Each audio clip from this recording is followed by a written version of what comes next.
April পরে জুনে আবার মনসুন শুরু হয়ে যায়, তো ফলে ওই 3টা মাস আসলে ইলেকশনের জন্য অতটা উপযোগী না। তো সেই জন্য আমাদের ধারণা সেটা হচ্ছে যে ইলেকশন ইদার ডিসেম্বরের মধ্যে হবে, নতুবা ম্যাক্সিমাম মার্চের মধ্যে। ত্রয়োদশ জাতীয় সংসদ নির্বাচন চলতি বছরের ডিসেম্বরের মধ্যে অথবা সর্বোচ্চ পরের বছরের মার্চের মধ্যে হবে বলে ধারণা করছেন অন্তর্বর্তী সরকারের প্রধান উপদেষ্টার প্রেস সচিব শফিকুল আলম।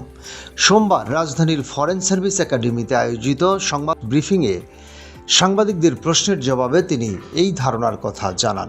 এপ্রিলের পরে যখন এপ্রিল পরে জুনে আবার মনসুন শুরু হয়ে যায়, তো ফলে ওই 3টা মাস আসলে ইলেকশনের জন্য অতটা উপযোগী না।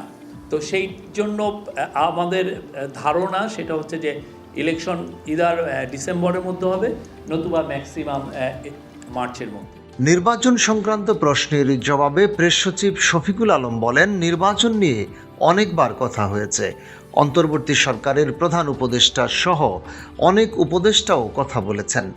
প্রধান উপদেষ্টা আগে দুটি সময় বলেছিলেন, একটি হচ্ছে রাজনৈতিক দলগুলো যদি কম সংস্কার চায় তাহলে চলতি বছরের ডিসেম্বরের মধ্যে নির্বাচন হবে, আর যদি তারা চান যে আমরা আর কিছুদিন থাকি সেক্ষেত্রে উনি প্রধান উপদেষ্টা বলেছিলেন 2026 সালের প্রথমার্ধে নির্বাচন হবে।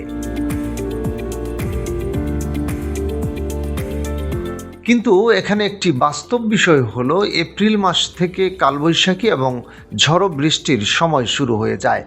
এপ্রিলের পর আবার জুনে বর্ষা শুরু হয়ে যায়, ফলে ওই 3টি মাস নির্বাচনের জন্য অত্যন্ত অনুপযোগী। সেজন্য আমাদের ধারণা নির্বাচন ডিসেম্বরের মধ্যে হবে, নতুবা সর্বোচ্চ মার্চের মধ্যে হবে। সংবাদ ব্রিফিংয়ে আরও উপস্থিত ছিলেন প্রধান উপদেষ্টার সিনিয়র সহকারী প্রেস সচিব ফয়েজ আহমেদ, সহকারী প্রেস সচিব সুচিস্মিতা তিথি,